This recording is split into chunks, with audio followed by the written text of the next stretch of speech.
আমার ঠান্ডায় একটু প্রবলেম আছে। শীত যত বেশি পড়ে তত অ্যাজমার প্রবলেমটাও বাড়ে। আজ সকালে যখন ঘুম থেকে উঠি তখন গলা দিয়ে কথাই বের হচ্ছিল না। শ্বাসকষ্টের সমস্যা হচ্ছিল। আমি বেশ ভোরেই ঘুম থেকে উঠি আর ভোরবেলাতে পানিটাও খুব ঠান্ডা থাকে। এজন্য আমার হাসব্যান্ড বলল যে আজকে আর রান্নাবান্না করা লাগবে না। সকালের নাস্তা আমি বাহির থেকে করে নেব আর তোমাদের জন্য বাসায় নাস্তা দিয়ে যাব। এই বলে সে বের হয়ে পড়ে। প্রায় 8:30টার দিকে বাসাতে রুটি এবং ডাল নিয়ে আসে। তবে আমাদের এখানে যে রুটি এবং ডালটা পাওয়া যায় সেই ডালে প্রচুর পরিমাণে ঝাল দেওয়া থাকে। আমার মেয়ে খেতে চাচ্ছিল না। সে বলছিল মা কিছু আমাকে বানিয়ে দাও। তারপরে মনে পড়লো গতকালকের লেফট ওভার যে চিকেন মোমোর ফিলিংটা ছিল সেটা দিয়ে চিকেন মোমো বানানোই যায়। যেটুকু ময়দার ডো ছিল সেটুকু দিয়ে কয়েকটা মোমো বানিয়ে নিয়েছি। ফ্রিজে অল্প একটু চিকেনের স্লাইস করা ছিল, সেগুলো দিয়েই চিকেন স্ট্রিপ বানিয়ে নিচ্ছি। চিকেন স্ট্রিপ গতকাল রাতেই বানানোর কথা ছিল, সেটা আর বানানো হয়নি। সে যাক, এখন একটু নিজের জন্য অরেঞ্জ টি করে নিচ্ছি। গলাটা বসে গিয়েছে, ভাবলাম গরম গরম চা খেলে ঠিক হয়ে যাবে।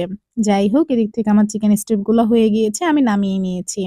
অল্প একটু যেই ফিলিংটা ছিল মোমো বানানোর জন্য সেটা আমি তেলে ভেজে নিয়েছি এবং বাজার থেকে যে ডালটা এনেছিল সেটার ভিতরে দিয়ে দিয়েছি। খাবারের মেনুতে আপনার যাই থাকুক না কেন, সেটা যদি একটু সুন্দরভাবে পরিবেশন করা যায় তাহলে সেটা দেখতেও সুন্দর লাগে এবং খেতেও ভালো লাগে।